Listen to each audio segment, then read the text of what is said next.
سلام علیکم دوستان عزیز. اینک ما درس نهمی PHP مون میگذاریم. ما خیلی شد که درس تیار نکردیم و نکردیم. برای این درس کورس PHP ما بسیار دوام کشیده است. یعنی نسنوای و بسیار دوام کشیده است. یعنی من تیارم برای آموزانیدن شما را PHP را، اما وقت نمیشه یا اینکه اگم پرابلم دیگر میشه که همین چیزا ما آموخته نمیتونیم، اینه که نشون داده نمیتونیم. خب من یک فکر دارم که وقت در یک کلاس اومدم که همین ویدیو درس های ما زیاد میشید، یعنی که 20 minut 20 چند minut یعنی تقریبا 30 minut بعضیش میگم. یعنی من پر کاملا میفهموندم در 8 درسی که 9 درسی که پیشکی گذاشتیم. این درس به فکر نهم میشه بازی را گفتیم. این درس هشتم بود اخرانی ما، یعنی که اپراتور شرطی و منطقی را گذاشتیم. اپراتور شرطی یعنی این if else یعنی if else ما دوجا نگذاشتیم، فقط اپراتور منطقیش گذاشتیم. من اکنون حاضر اپراتورهای شرطیش نگذاریم. اکنون نگاه کنیم بچه‌ها. ما درسای ما 8 minut کشیده، 23 minut کشیده، یک تا دیگرش ما 6 minut 8 minut 13 minut کشیده. برای همین من کوتاه گفتم میگذارم همه اون چیزی که اساسی در زبان برنامه‌نویسی PHP هستن، یعنی اساسی من گفتم میگذارم. شما باشین یعنی که همون چیزا میآموزیم، بعد از اون MySQL ما میگذاریم کم ترکی دیگه برای MySQL و یک پلیلیست دیگری که دوامی میدم میتیم. یک پلیلیست دیگر خیلی چی نو ولی چند فکر میکنه یکم پلیلیست نوی دیگر من میسازم. در پلیلیست اویدی مثلا یعنی که در حقیقت یعنی کانکریت سایت شکل میشه، یعنی که ما سایتی بگیم اصلی میسازیم، یعنی که اون سایتی روسی قد بگیم ریال میسازیم. ما نامجا نشون میدیم که نه چه همین سایت یعنی ساخته میشه و چی را استفاده می‌کنیم. یعنی اونجا چیزای نو ما استفاده می‌کنیم. شما باید بازاوی زنانی HTML CSS و PHP را دونیم. خب از درس‌های CSS HTML من گپ یعنی که من چی گپ بزنم برای که اینا سال دیگه که سال 2018 یا 2019 ضبط کرده بودم. برای همین اینجا من اونقدر فهمیش من خوب نبود. برای همین حاضر من تو حاضر بسیار زیاد گرفتگیم. برای من در حاضر علاقه در سرم فکرهای نو پیدا شده که چخیل من مثال با آموزانم که شما بفهمین. به خاطر همین آیسته درس‌های ما بهتر شدن میگیرم. برای همین من از این روز عبارتن یعنی که من درس را خوب شما میفهمانم، یعنی که کوتاه مقصد چیزای اساسیش میگم و دلش در پرکتیس که میفهمیم. انا اکنون ما درس نهم گفتیم. این درس نهم یعنی که شرطی میشه. من میتونم که من در سایت php.net php.net میدارم. من اینجا مقصد میبینیم که امروز درس ما if است. برای همین ما اینجا مقصد نشون میدیم که if یعنی که از PHP 4 شد، PHP 5 PHP 7 یعنی که if قبول میکنم. یعنی if چیه؟ یعنی که if من اینجا چقدر گفتگی یعنی که یا اینکه true یا که false گفتگی، یعنی true این راست میشه، false یعنی نادرست، یعنی نادرست. یعنی برای همین PHP اپراتور شرطی if یعنی که مقایسه میکنه که همین درست باشه همین کار کنه، اگر درست نباشه از نش این کار کنه. اکنون ما میایم یک از قاعده ابیش نشون میایم، یعنی که قاعده عادیش نمیایم، فقط هم کد کپی را میکنیم یا کپی را هم نمیکنیم چی یک قاعده کپی را میکنیم. خب ما چقدر که میدونیم اگر فراموش نکنه باشین اوپن سرور من اوپن سرور در پلیلیستون داریم، چون که من علاقه 19 مای 10 یعنی مای را با این ویدیو رو گرفتم بوده میونه در یک ماه پیش گرفتم. خب من ایندکس دارم. خیلی ایندکس خیلی صفحه عادی. اینجا مثلا نگاه کنیم اینجاش در کار است. اکنون برای شرط گذاشتن ما درس پیش از این یعنی که منطقی بود، یعنی که ما منطق نشون دادیم که چی خیلی یعنی که درست یا نادرست گفتیم. اگر ای بیو یا ای بیو و کاروش هم خیلی زور ما فهموندیم. اکنون این درس ما میگیم چی میگیم؟ یعنی که if یعنی معنیش اگر است. یعنی اگر چی؟ اگر ما اینش رو میگیریم اگر ما قوسای کروگ لیده هم می نویسونیم. اگر همه کی باشه بعد در اینجا میگیم که در ایچو میگیم که یعنی دو روست یعنی درست اگر که همین قوس معین درست که برومد میگیم درست معنی خلاف میخش میکنیم یا که اولز نیسته اگر همجا تقریبا یک درست حاضر ما چی کنیم یعنی که مثلا نگاه کنیم مثلا من یک تغییر بنده میسازم تغییر بنده ا میسازم تغییر بنده اونده یک سه میتیم یعنی در اصل همین تغییر بنده چیه این درسته یعنی در اصل هم که تغییر بنده وجود دارد میگیم اگر همین ا درست باشه نکی بنویسم درست اگر نادرست باشه значит بگو نادرست من وقتی من در براوزر میکشم میرم من ببینید درست یعنی در اینجا نویسم که یعنی تغییر بنده ایمو در حقیقت یعنی که تغییر بنده درست است باز هست else یعنی که بعد از این نوشته میشه else میگیم که اچو نگاه کنین اچو که گفتیم میگیم نادرست یا اینکه بین نو مناسیم من اخر نو مناسیم اینه که نادرست یا که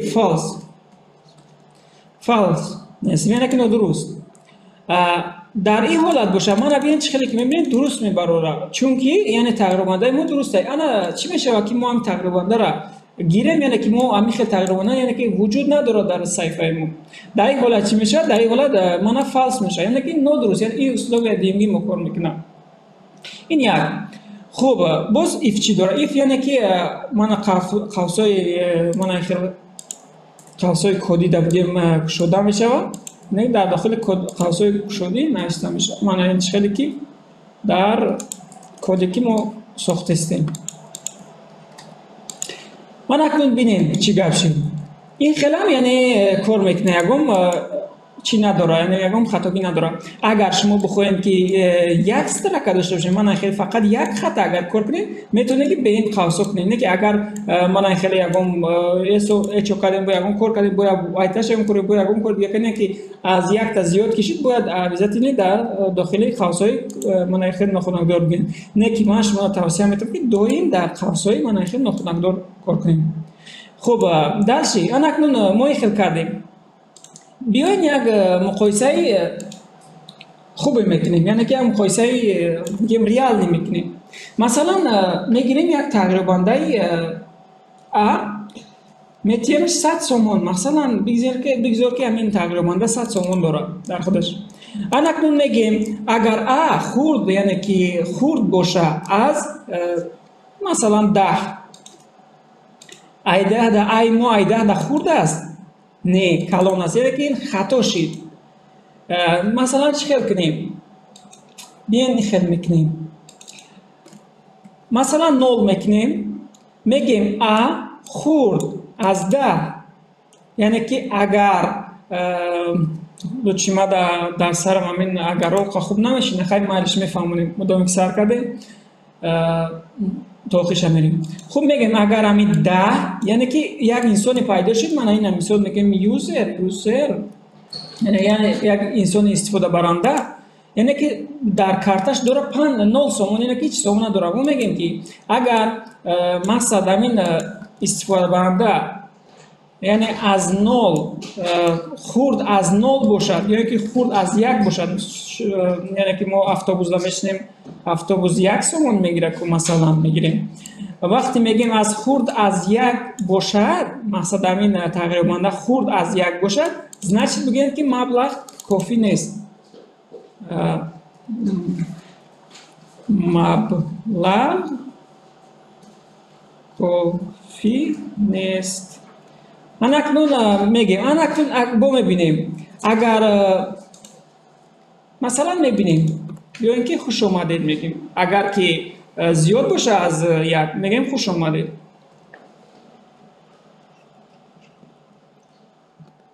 یعنی خوش آمدید من اکنون میبینیم باز درجه چی میگه درجه میگه مبلغ کافی نیست یعنی که همون انسان سوالنده که یعنی کارچه بزنه سومش 0 است مثلا ما میگیریم یکم 12 سومون مثلا میتیمش در این حالت میشه که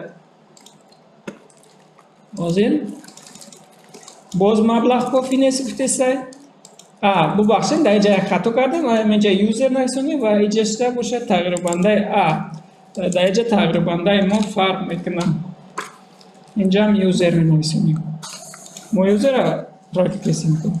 ما نگاه کنید خوش آمدید، یعنی که سوی ما علاقه 12 است. وقتی نول کرده سوی ما علاقه 0 شد، در این حالت میگه که مبلغ کافی نیست، یعنی که مبلغ شما کافی نیست.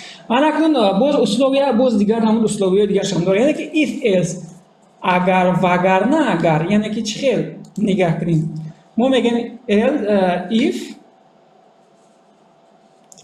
else میگیم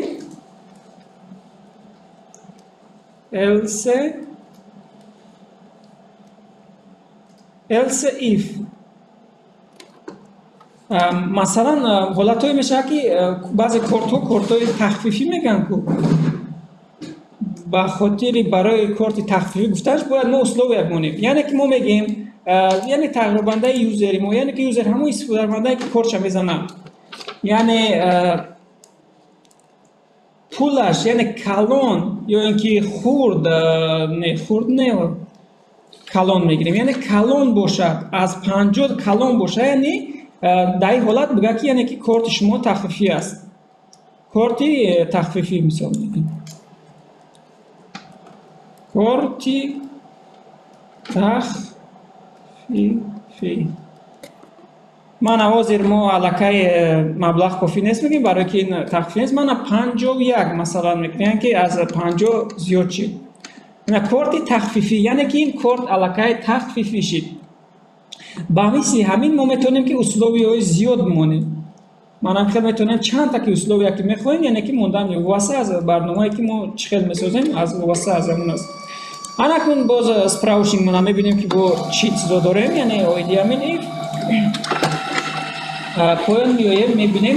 باز ما یک نمود دیگر این در PHP فایده شدگی اینش هم میبینیم، یعنی که چخیل ما حالتهای مثل که فقط میخوایم یک اسلوب داشته باشیم، مثلا ما میگیم که مثلا یک تقریبنده ا میسازیم و در تقریبنده ا ما نخیل میکنیم، این اسلوبی هم میمونیم. اگر مثال یوزری ما خورد از 1 باشد، در این حالت ما نخیل علامت سوال میمونیم و میگیم که بوکی مبلغ یک خورد باشه، میگیم مبلغ کافی نیست کرد. بعد هم دو نقطه هم میمونیم میگیم که اگر همین اسلوب ما کار نکرد یعنی که بگه که خوش آمدید، یا که اگر از اون بالا باشه. انا کن در این حالت چی نمیبراره، چون که ما فقط یک تغییر مانده داریم که همین اسلوبی را یعنی استفاده میبره. چقدر که در براوزر میبینیم یکم چیز نشان نمیتیه. انا برای نشان دادنش ما اچو میکنیم.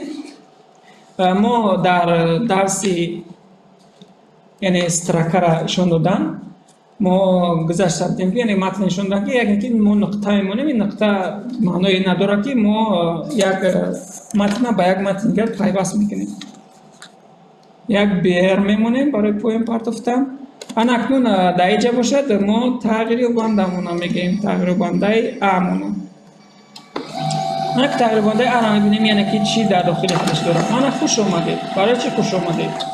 به خاطری که من یوزر اسلوب مونده خورد اگر از 1 باشد مقصد بگه که مبلغ کافی نیست. اگر خورد از 1 باشد و اگر گفته که وگرنه مقصد بگه که خوش اومدید. حاضر یوزری ما از 1 خورد است، در اصل یک بار لگیست که فکر کنیم یوزر ما 51 یعنی که خورد از 1 گفتیم، یعنی از 1 در خورد نیست. این در این حالت یعنی که فالس میشه، یعنی که نادرست میشه. نادرست کشید این اسلوب کار نمیکنه و این اسلوبش کار میکنه. این یعنی که PHP 7 برآمده گو حالت و همین در کار میشه. خب سپراوشینگ که میبینیم که با چی چیزا ما داریم. خب من اینجا چیزایی که دیگه گفتگی یعنی که میتونه شما از اینجا در خونه انا کنید اینجا چی گفتگی. من خیلی اسلوب دراز گفتگی نگاه کنیم. پروسوز یا کپی را میکنیم اینش یکم ترک میفهمونیم. در زبان برنامه‌نویسی PHP یعنی که همه اسلوبی ها فقط خورد کلام ده، یعنی باید نه این یعنی چی خورد باشه چی کلام باشه، یعنی که دیل خود شما میتونید که در داخل همین اینپوت یعنی که دیل خود اسلوبی را من اینجا چخیلی که ببینیم گفتگه که یا که این درست باشه یا که این درست باشه، یعنی که نشان دادگه چخیلی که ما در درسی نهم گذشته بودیم نشان دادیم که یعنی که من اپراتورهای منطقی را من این خیلی وارا میتونیم داخل کنیم یا که یا است بخشن یا را میتونیم داخل کنیم یا که میتونیم وارا داخل کنیم. چخیلی که من اینجا وارا دادگیم یعنی که هر علامتی را میخوایم، یعنی که ما میتونیم که در اینجا داخل کنیم یا که یکم مقایسه کنیم که یکم مثلا چی مقایسه میکنیم، مثلا 1 2 3 من خیلی میکنیم مثال 1 2 3 برابری 1 2 3 یعنی در حقیقت همین چیزا درستن. اگر درست باشن ما میگیم که مثلا میگیم www مثلا هم خیلی میگیم وقتی که ما اب نوید کردیم ما نبینیم www یعنی که نشان داد برای که یعنی که 1 2 3 برابر 1 2 3 هست. البته هست یعنی که ما اگر اینا تغییر دیم 1 2 3 برابر این هست در اصل خیلی نیست ما میگیم یعنی که هیچ جواب نمیده، یعنی که این اسلوب یعنی که دایجا نمیداره دایجا کدیجا نمیده. اگر یلسیب نشونیم در حقیقت این چیزا میخونه، یعنی که ایسی میگیم خطاگی میگیم اچو